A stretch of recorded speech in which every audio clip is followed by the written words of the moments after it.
Hello everyone, আজ বানাবো পটলের সবজি।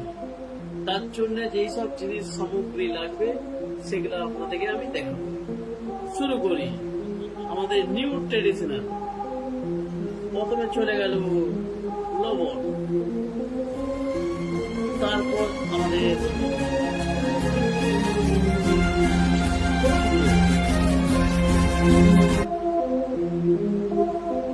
জিরে গুঁড়ো,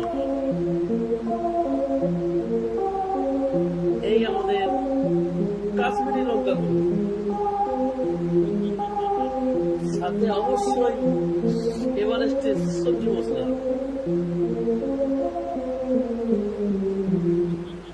এবার আমরা দিচ্ছি আমাদের পটল।